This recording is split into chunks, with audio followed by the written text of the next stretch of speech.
You guys ready? Yes. To hear a lot about psychology. Oh, you won't be willing at the end. You'll be like, that was too much. Of course, I'm meet myself. Well, hello, my name is Stephen. I'm from Texas A&M University-Commerce. Heck yeah. Which is part of Texas A&M. Whatever, let's get into it. So, these are my co-authors on the team. We're the International Anime Research Project. But we don't need to know about them at this moment. Since I'm the one here, they're not here. Well, two of them are in Canada, so I can excuse them. And then these are the undergraduates who mostly have graduated now, but they still come because they love coming to Animefest. What I do as a social psychologist is I look at a lot of numbers, and then I try to look for the pictures within the numbers. This is a precursor to me saying I got a lot of numbers in this talk, and you may be bored. It's fine. Okay. So what we do is we put out one survey a year because we don't want to just do throw too many surveys at y'all. And the survey we're running upstairs this year is the current one, and we're also running an online version of the survey. So if you're busy at the con and forget to do it, go home and you can Google our name and you'll be able to find us and take the survey. It's open until September 16th. So we do the survey and then we crunch the numbers a month or two after the survey is completed, and we put on our website some initial findings, some basic stuff that we were just kind of looking at, which, for example, I'll talk about that one later. And then what we do is we take months and months and months writing papers. So the long papers with all the background information and why we were looking at what we were looking at, what we found. And these go into the Phoenix Papers, which is an online journal that is free, so you don't have to pay for it, unlike a lot of other academic journals. And then we go out and we disseminate this information to y'all, just like what I'm doing right now. And then y'all give us ideas for what to do on our next survey. And this is the cycle that we've been doing for the last 4 years. This is our 5th year. Our table is located upstairs, over that way. The hours will be there. So if you want to come and talk to me or somebody else, I don't know why you would, but if you want to. Here's a picture of it. There's the table. There's the skywalk. There is the dealer's room. Except there's renovations this year, so we're very close to there. If you go to that location, you will be able to find us, hopefully. So let's get into data. First off, what does the demographics of the anime fandom? When I say anime fandom, all of this research was conducted with these surveys that are conducted in English. So we aren't getting people in these samples who do not speak English. Also, most of our participants in our research come from the US, but we do get fans from all over the world. But what I'm just giving you a warning, most of this is Western participants. People in UK, America, whatnot. Canada. Canada's the second biggest. So the anime fandom, here's the breakdown of the age. As you can see, the majority of fans are young. Another thing we have to do because of ethics, we're not allowed to give surveys to kids. So anybody under the age of 18 will not be in any of our data, so it's only 18 up. But as you can see, it's mostly young. Y'all are young. Also, the ethnicity of the anime fandom tends to be pretty white. Now, I know in Texas, when like ACON or here, it won't seem as white, but if you poll across America, Canada, and UK in an English survey, people tend to be white. The sex of the fandom tends to be male, and this was a stereotype that is true of the fandom. Mostly male. The weird thing is when you go to a con, the cons are about 50-50 split, like 51% men and 49% women. But I don't know why the men aren't coming or something. The cons. In terms of gender, they tend to follow the gender, so males will tend to be masculine and women will tend to be more feminine. In other words, there isn't very much gender blending in terms of what people identify as. In terms of sexual orientation, the anime fandom tends to be pretty heterosexual.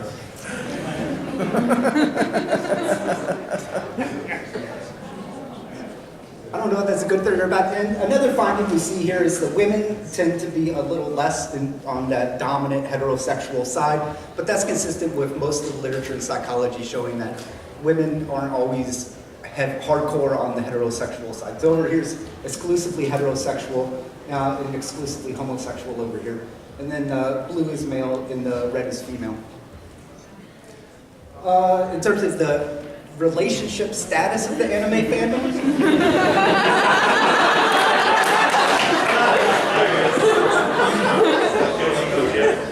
yes, I'm sorry to say it's mostly single. And as you notice, the men are more single than the women. Gotta get them 2D waifus.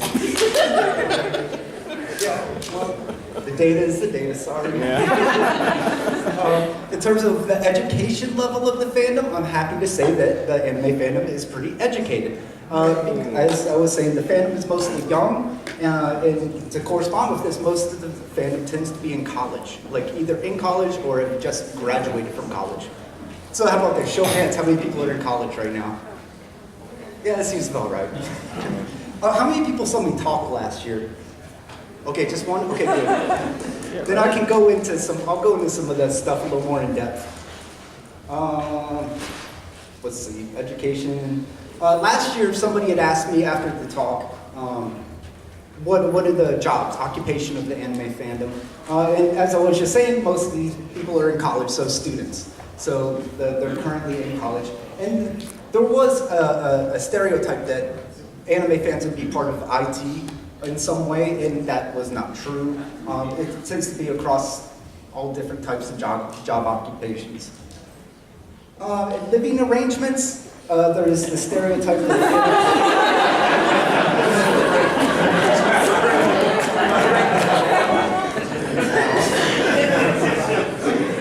Yes, the stereotype is they live with their parents, and this is true. If you look at all ages, so what we did then was we said, okay, over 25 years of age or older, where did they live? And that goes away then. Then it's mostly living with a spouse. So you will move out of your parents' house at some point. I hope your parents can help as well. I don't know if this economy, but we'll see.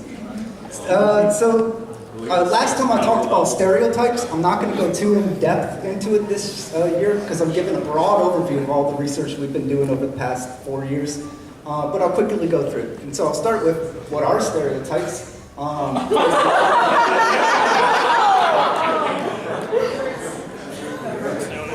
So this is what people are searching for when they're searching for anime fans, and they want to know why. Yes, sorry. Stereotypes in psychology, we typically talk about schemas, and this is patterns or associations between different concepts in your head. So for example, red is connected to other colors, or is connected to apples. This is the way stereotypes are organized in your brain, a visual way of seeing it. And what they are by definition is beliefs about a group. So what I'm going to be showing you in a second are what do people think of y'all? Non-anime fans, what are their stereotypes of you? So to begin this project, we looked at various message boards to see what people were saying in terms of stereotypes. For example, this person says anime fans have no life, have no friends, obsessed with Japan, computer game lovers, nerds, geeks. And I love this response because one, it was the best answer to the question. And this person likes anime. One of y'all is out there spreading bad stereotypes. Then we gave it to undergraduate students, a survey. At the beginning, we just asked very simple, open-ended response questions. For example, please describe the person you imagine when they're imagining a typical anime fan. And what they responded to, the majority said they thought of an anime fan as introverted or a nerd or geek. But they also said creative, so it's a little positive. A little.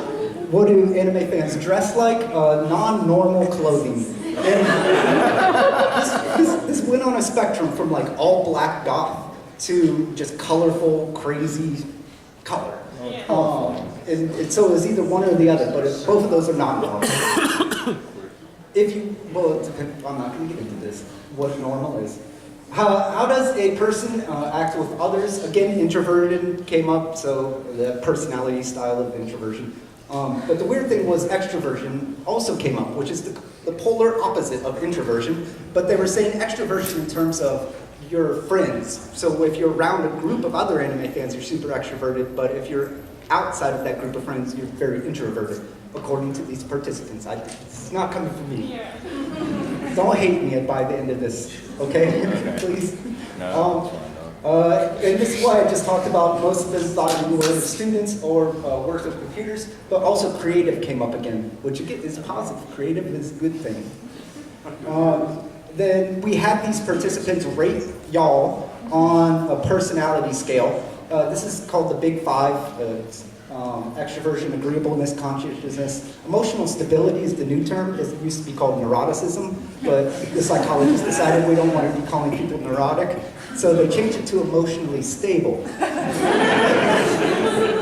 And then openness, so you're an open person. Okay, so they did rate y'all as introverted, so low on extroversion means you're introverted. And they also rated you as being open. Open is a good thing. People who are open also tend to be intellectual and smart. So one side said introverted, and the other side, the other thing that they were saying is that you're very smart. We also asked them to rate the social distance, and this is a measure of prejudice to see how far do you want to stay away from certain groups of people. Okay, and they rated you, they didn't want to get close to you. And a different way of measuring prejudice was this scale. It's called one thermometer, and so it goes from 0 to 100, and they rated you at 56%, which is right around the midpoint. It was above the midpoint, so they don't hate you, but it's still right around the midpoint. This was the different items that are on the social distance scale, and as you can see, they would not personally date an anime fan. They don't want an anime fan as their spiritual advisor. They don't want an anime fan as their physician. They don't want you as a roommate. They don't want you as a teacher of their children.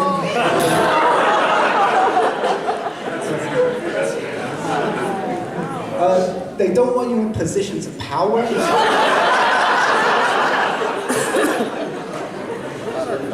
But they are perfectly fine with you if you own the restaurant that they happen to be eating at.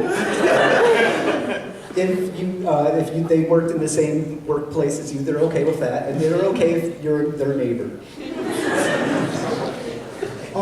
As an aside, I'm going to jump to a different study here for a second, because we were playing a follow-up study from this study.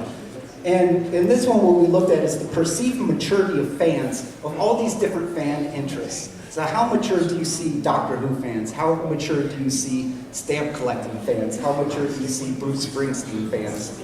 And then on this side is your willingness to form a romantic relationship, i.e. would you date a fan of this interest? This is just a scatter plot. This was correlated. So, for example, we see fans of cooking to be very mature, and we really, really want to date people who are fans of cooking. Anime was down here. Almost Star Trek. Almost Star Trek.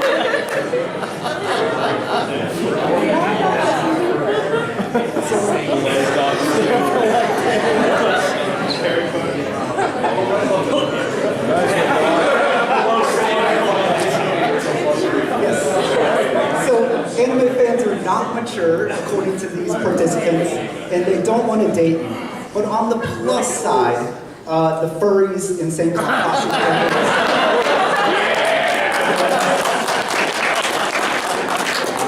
They're all at the very bottom of this thing. In fact, Barbie collectors was the first time that one fell to the bottom in our research. That's weird. There's a big Barbie collecting community. So then we also asked them, based on the websites that we had gone through to get the stereotypes for the study, We asked them to rate on a 1 to 7 Likert scale whether or not they believe these things are true of anime fans. And they thought you are easily over-attached to anime, and so you get very obsessed about anime. They believe you are geeks, they believe you wear glasses, they believe that you are not athletic, do not play sports, spend all your time indoors watching anime, and they believe you are pale. And they also believe that you're socially awkward, you don't hang out with people, you will only hang out with other anime fans. So then what we did was, we said, okay, these are the stereotypes people have about anime fans. Let's go ask anime fans and find out if any of these stereotypes are true. This was the list we had come up with based on what we had just seen from the undergraduate students rating you. And then over here is whether or not the stereotype was consistent with what people thought of you, or inconsistent, or it could go either way, somewhat consistent. So consistent was the fandom tends to be male, play too many video games, easily overexcited about anime, obsessed about anime, watch anime to escape reality, spend a lot of time on computers, introverted, geeks. You guys are geeks and nerds. Yep. And you do not like sports. You play sports, but you don't like sports. And I'm thinking that that's because a lot of fans in these samples are students, so it's like, I have to go to PE. Yeah. You have a club or something like that. Yeah, you have to be part of some kind of club. Things that were inconsistent. So this is the good news. They don't see you as just watching a bunch of porn. So the stereotype that the tentacle, whatever stereotype, was not there. They don't believe that anymore. They also, the research did not support the idea that you're socially awkward. You guys are perfectly fine. You have a normal number of friends that matches what average US citizens would have in terms of friends. So none of those were true, those stereotypes. Maybe these ideas that people have will go away with time. So to sum up this stereotype study, you're perceived by other people as being introverted, socially awkward, geeks and nerds. But you're also seen as creative and smart. Of the stereotypes we tested 24 of them, 13 were inconsistent, 9 were consistent or true, and 2 were just somewhat could go either way. So I'm going to transition now into stigma. So the stigma, if you remember, people don't want to date you. So if you remember that, we're going to talk about more of this prejudice toward you as a group. In one study, we asked fantasy sport fans what they thought of anime fans, and they did not like you. So this is from 0 to 100, you were 33. So 0 is bad, and you're closer to 0. This is a different study we did with those same groups. And on the bottom here is normality. So how normal is it to be a fan of these different things? So how normal is it to be a fan of Lord of the Rings? How normal is it to be a fan of NASCAR? Over here are positive feelings, prejudice. So higher scores are good, that means people like you. Lower scores are bad, people do not like you. And anime was right here. Again, it's not horrible. You are below, so people don't think it's normal to be a fan of anime, and they don't necessarily have positive feelings toward you. In other words, they're prejudiced against you. But again, there's Barbie was low on this one too. Grateful Dead was a weird one. And then My Little Pony Bros at the bottom.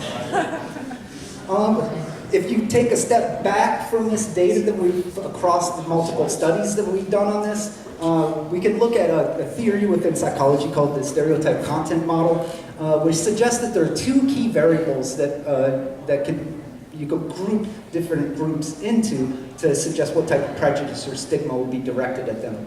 And so the idea is that warmth, so how warm do you see people? For example, you see housewives as being very warm as a group. You see elderly as being warm. And competence. So the degree of warmth and competence should predict what type of prejudice you will face. So based on all the stuff that I've been talking about, anime fans tend to be low on warmth because they saw you as detached from reality, they saw you as socially awkward, only like things from Japan, and introverted. So they're on warmth. And they saw you high on competence. If you remember, openness is related to intellectualism and creative, and geeks, which tend to be smart. So what we would say in terms of this model is you would fall over into this category over here, which is low on warmth but high on competence. And it was weird that Asians also show up in this group. Maybe they're just connecting you with, okay, based on this model, the type of prejudice that you would face is ambivalent prejudice. And the way they would interact with you is this passive facilitation.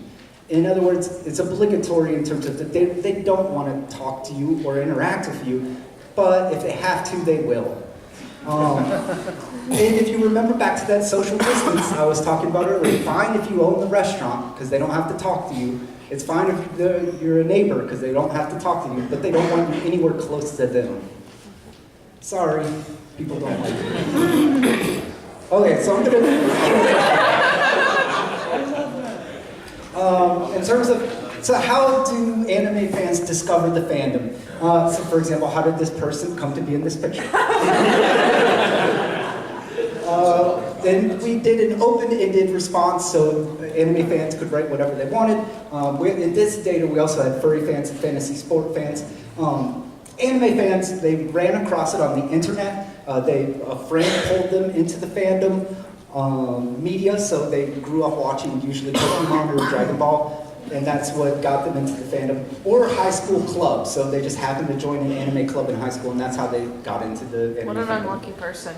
Wait, so what? What an unlucky person. Just because you're stigmatized. I like anime a lot. So moving to a different topic. Motivation. So what motivates anime fans to be part of the family? So we gave 10 different motivations. Those were to belong, to feel a sense of belonging with a group, for family reasons, for aesthetic, beauty, art reasons, for self-esteem reasons, economic reasons, blah, blah, blah. Oh, the sexual attraction. And the results show that the main motivations for anime fans, why you feel very connected to this community that we're part of, first one is belonging. And this shows up again and again in our research, that the main reason a lot of people are here is because they feel a part of something, and they feel like they belong here. The second reason was simply entertainment. Anime is fun. And the third reason was escape. So there are people who are they watch anime, belong to the fandom, because they want to escape the hassle of daily life. We've asked other types of motivations. These are psychological needs. These are things that psychologists say we need as human beings. You can also think of them as motivations, though. And in this, we were looking at sex differences. So there are more men in the fandom, and we were wondering, well, is there some reason? Is the motivation of men different than the motivation of women? And women scored higher on self-esteem, so belonging to the fandom made them feel higher self-esteem, and also social support. So the fandom, in some way, gave them social support. However, even though these differences existed, these effect sizes are very, very small. In other words, I wouldn't pay attention to these. In other words, men and women have the same motivations, and the main one being belonging, to feel a sense of belonging. Another theory in terms of why do you belong to groups is this thing called optimal distinctiveness. And what they say is there's a balance between feeling like you belong on one side and feeling like a distinct individual, or like you belong to a distinct group. So it's a battle between belongingness and distinctiveness. If you are high on belonging and high on distinctiveness, then you will be highly identified or feel psychologically connected with the group. And the theory was correct. Anime fans, the more you felt like you belonged, the more you felt distinct, the more you felt like you love the anime fandom and you're highly connected to it. So in terms of motivations, it's belongingness, entertainment, and escape, belongingness being the main one. The sex differences in motivation, very, very small, but there was some small ones. And then the fandom, makes you feel like you belong and feel distinct. Okay, well-being. So last year, somebody in the talk I was giving at the end said, well, what about autism in the fandom? What are the rates of autism? So we went and we looked at the data and came up with a paper about it. So let's go through that paper. So what we did was we asked, have you ever been diagnosed by a medical professional? Just write down what diagnoses you've been given. And then we went through them and put them into the major categories. For example, mood disorders, for example, depression or PTSD, anxiety disorders, which like generalized anxiety disorder is one of the major ones in the US. ADHD, that's what I have. And then autism. And what was it? Yeah. In terms of mood disorders, very, very low. So this over here is the percentage of the US population over the course of one's lifetime that will have it, 21%. And the anime fandom had 13.8% rate prevalence of mood disorders. So it's below the US population. Anxiety disorders were also lower than the US population in terms of people who have anxiety disorders. And anime fandom was lower in terms of the diagnoses of ADHD compared to the US population. However, the anime fandom had a higher prevalence of autism than the US population. In other words, more people within this group have autism than people outside in Dallas. But I don't want y'all walking away thinking that you're superheroes or supermen, that you can't be hurt, because this is over the course of a lifetime prevalence rates. And the research shows that about 50% of Americans will have some sort of psychological disorder at some point in their lives. In other words, about half of the people in this room are going to get something, like come down with something. And because the anime fandom is very young, as I've been talking about, and that's why maybe you haven't developed one of these disorders yet. And maybe autism came up because autism doesn't go away. That's one, you can get it at a young age. Yes. Is this just people on the autism spectrum, or is it just like autism 1 or Asperger's? Yeah, they recently revised the DSM and they put Asperger's into autism spectrum. So psychologists don't talk about Asperger's anymore. You're just on the spectrum somewhere. Somewhere. Yes. In terms of sex differences, women within the fandom are more likely to have a mood disorder, in other words, being, for example, depression or bipolar. Women in the fandom are more likely to have an anxiety disorder. This is just like the US population, though. Women tend to have more of these disorders anyway, and we psychologists don't know why. Why am I spending so much time on this? Let's get some more fun stuff. Okay, this guy over here, Daniel Wan, came up with this model about, because we see, and we do see it as well, that being part of a fandom is related to good well-being in terms of psychological well-being. So he came up with an idea that the reason is because of friends. You make social connections, and that's what leads to positive psychological health. So he tested this model multiple times and never found evidence for it. And the idea being that the more you love anime, or in this case, he did it with sport fans. The more you love your sport team, the more friends you'll make, which will predict good well-being, psychological well-being. And he couldn't find evidence for it, but we thought, hey, let's throw it to the anime fans and see what happens. And this is what we found. The fanship is how psychologically, basically how much you love anime, does predict psychological well-being. And then we looked at two mediators, one being online friendship, so the quality of friends you have on social media or various other places, such as Facebook, and face-to-face friendships. Because I was thinking, do you really need physical friends? Can't you just have friends out there in the ether? And I was wrong.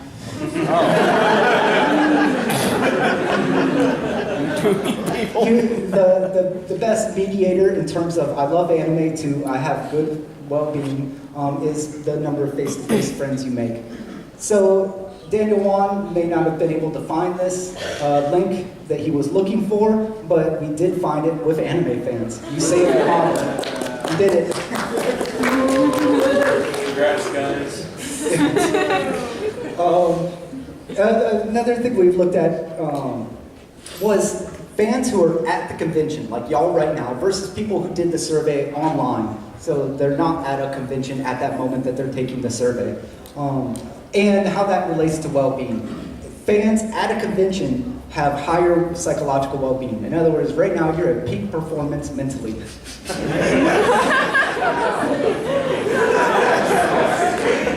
Yes.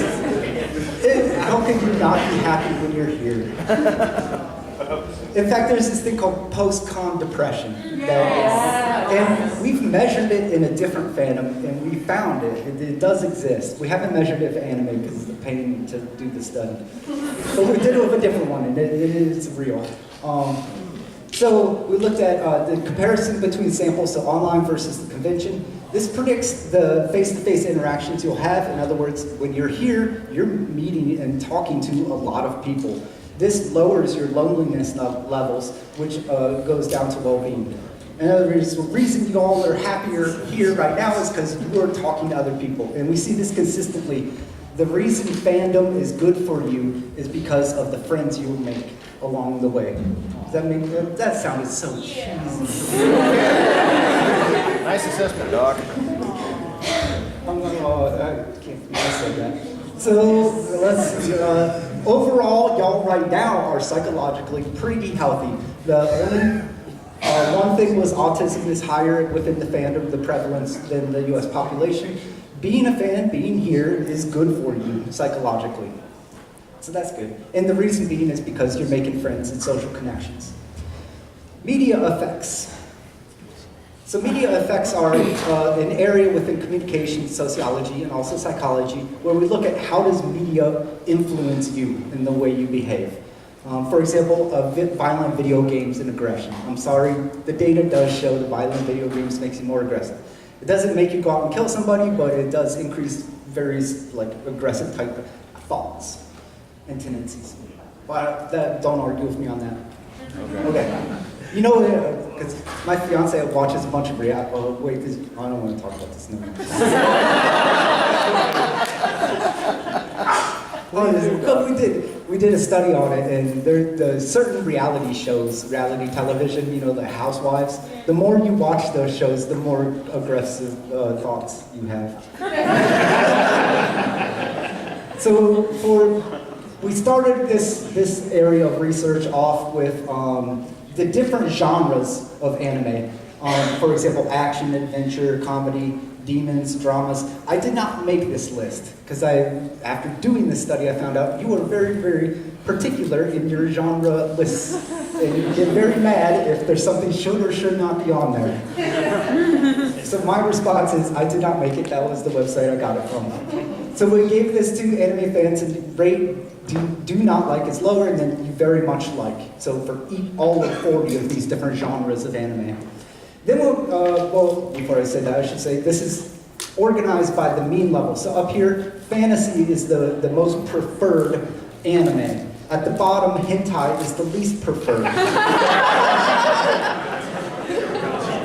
So this is the midpoint right here. So everything above, the genres that are preferred, and everything below are genres that are not preferred, unless people are lying to us. But it's an anonymous survey.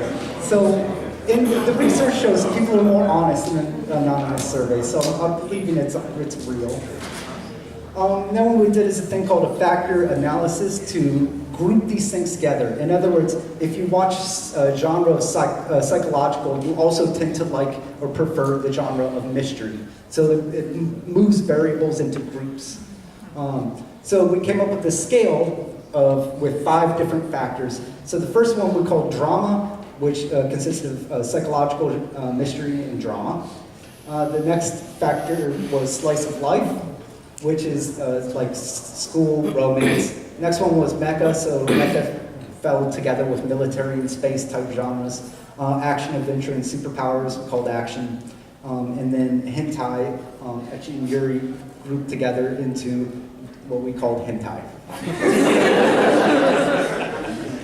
And then what we did was we also gave you all a scale of belief in paranormal things. It's a paranormal belief scale. And the reason we did this was we were thinking, the anime I've seen has a lot of paranormal stuff in it that would not happen in real life.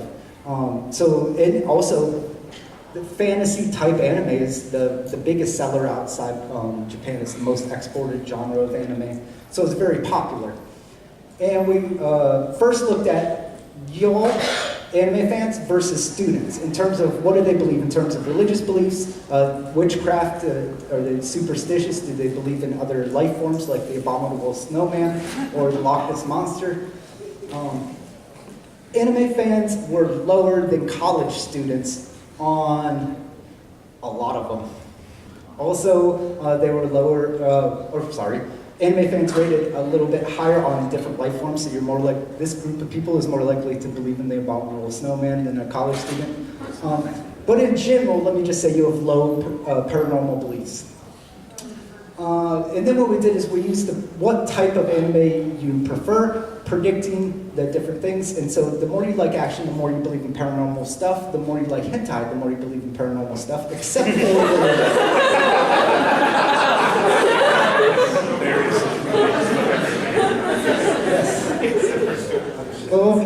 another thing that I've heard a lot is that anime tends to be sexist, have sexist content. So we went and we got together the 9 most popular based on my anime list, and these were the different ones we got. Then what we did is we randomly selected 5 episodes from those different anime, which totaled up to 45 episodes, and then we had undergraduate college students to rate, pick out characters and rate various, but code various aspects of them.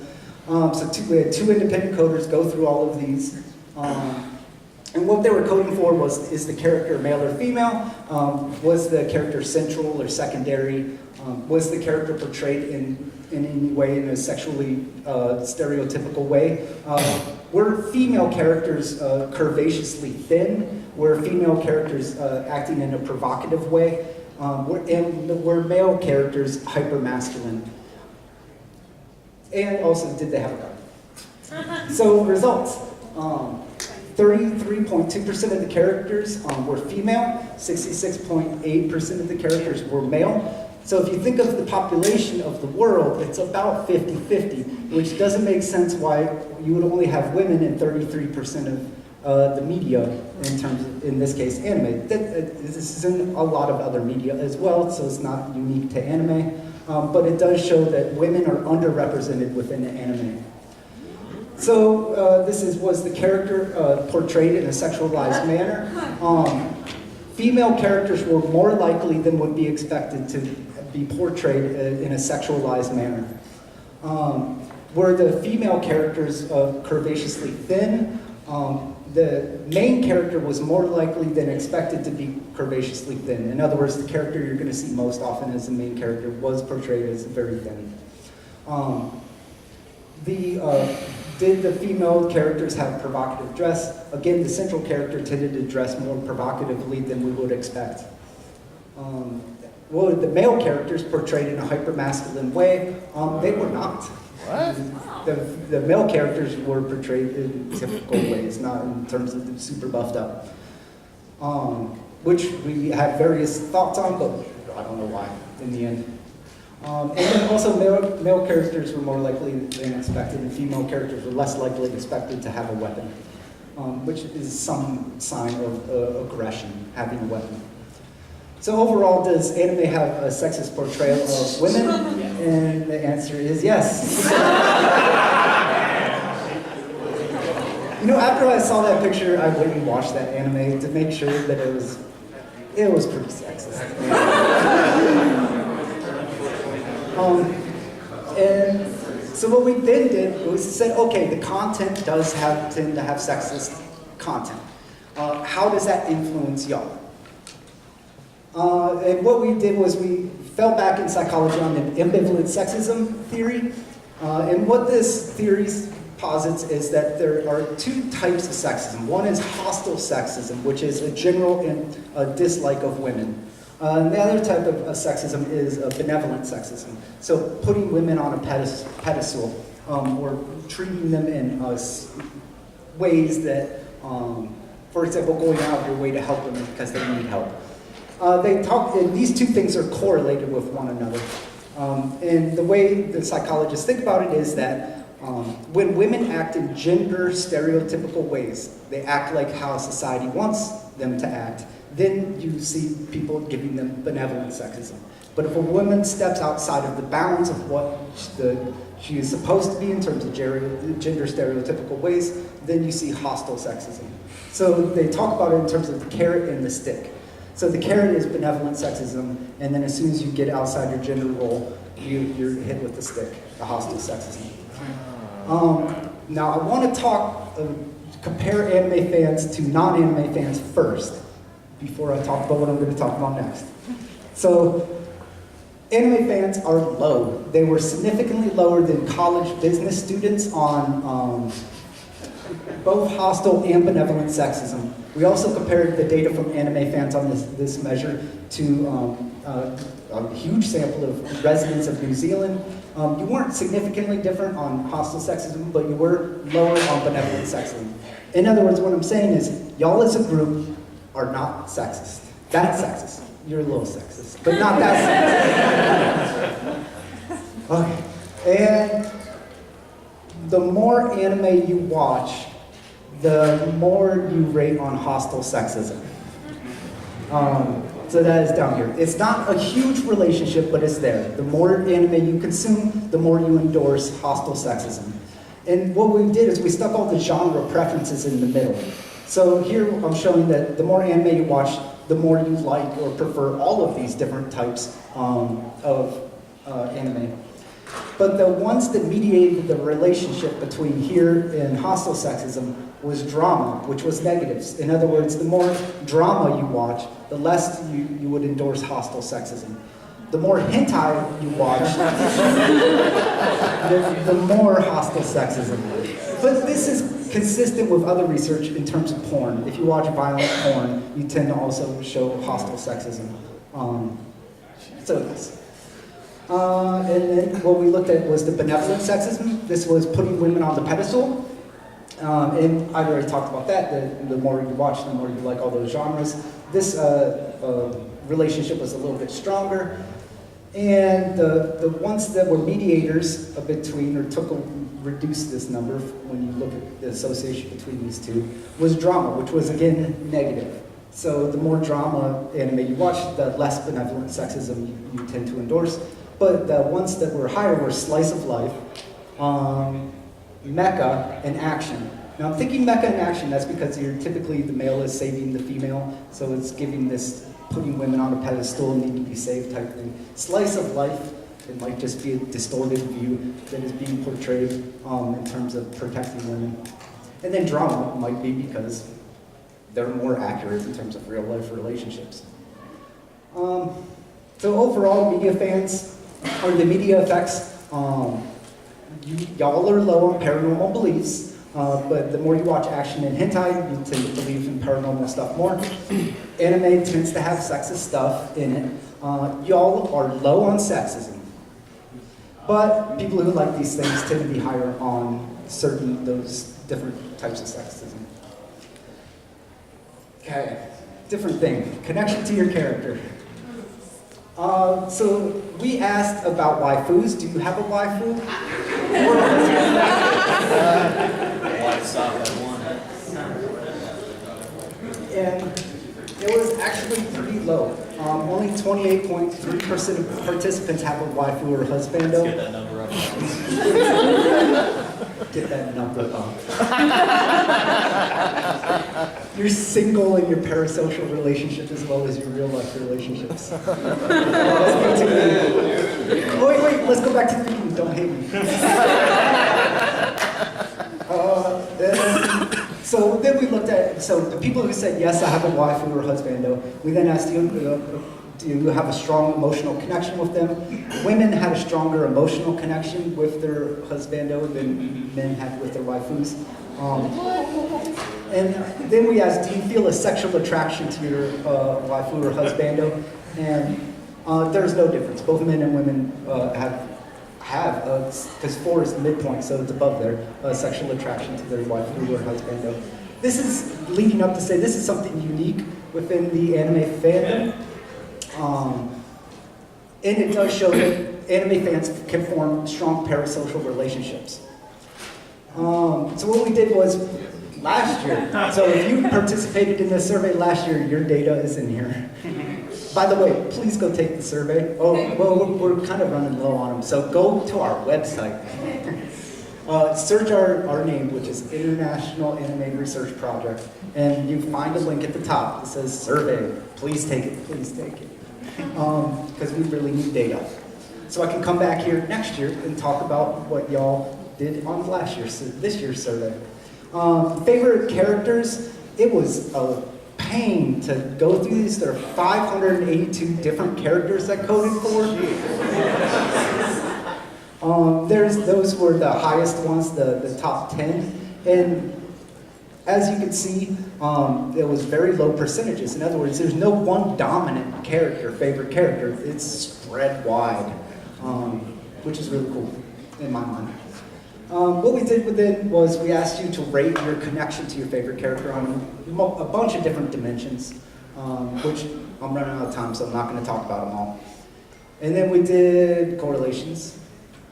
And then we did a factor analysis, which showed that some things grouped together, which is we called identification, sexual attraction, and feeling similar.